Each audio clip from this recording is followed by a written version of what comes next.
5월 19일 KMA 뉴스브리핑입니다. 수도권에 이어 대전까지 코로나19 감염이 확산하면서 일일 확진자 수가 다시 10명을 넘겼습니다. 어제 나온 59명 확진자 중 39명이 수도권에서 발생했습니다.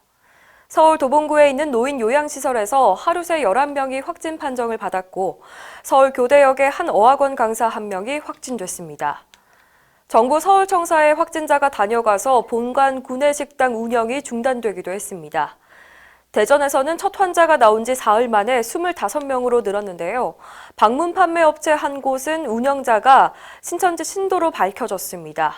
전북에서는 지난달 19일 이후 29일 만에 감염자가 나왔습니다. 권준욱 중앙방역대책본부장은 밀집 밀폐된 공간에서 계속 전파될 경우 전국적으로 유행이 커질 가능성이 있다고 우려했습니다. 방역당국은 수도권에 적용한 방역 강화 조치를 전국으로 확대하는 방안을 검토 중입니다. 또 지난달 황금 연휴 기간 동안 감염이 확산됐다는 판단에 따라서 여름 휴가철 이용객을 분산하기 위한 방안도 내놨습니다.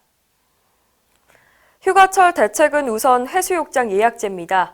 전라남도 14개 해수욕장이 다음 달 1일부터 예약제로 시범 운영됩니다.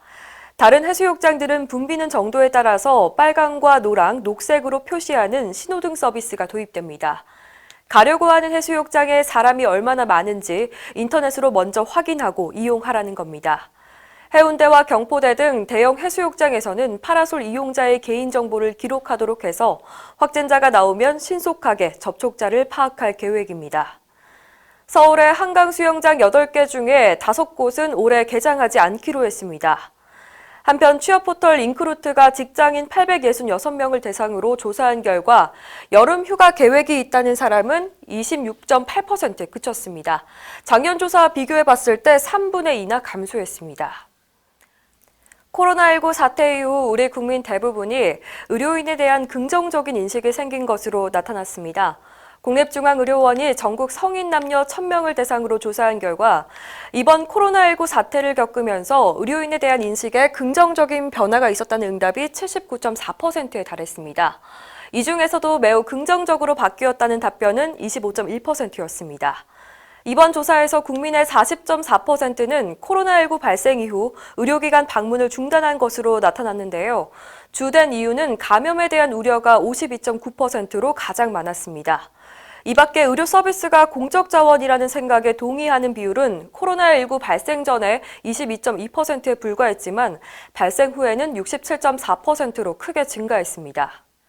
의대생 10명 중 9명이 의과대학 정원 확대에 반대하는 것으로 드러났습니다.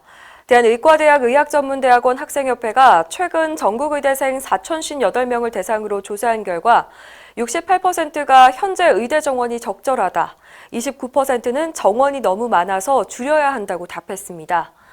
공공의대를 설립하면 공공의료 인력을 확보할 수 있냐고 생각하는 질문에도 80%가 아니라고 답했습니다. 조승현 의대생 협회장은 지금도 많은 의대에서 교육 인력과 실습시설의 부족을 겪고 있는데 무턱대고 이렇게 정원을 늘리면 교육의 질이 크게 떨어질 것이라고 말했습니다.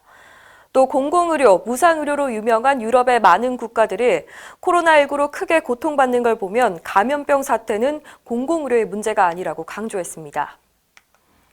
정부의 한방첩약 급여화 사업에 대한 의료계 질타가 끊이질 않고 있습니다. 이번엔 병원들이 목소리를 냈습니다.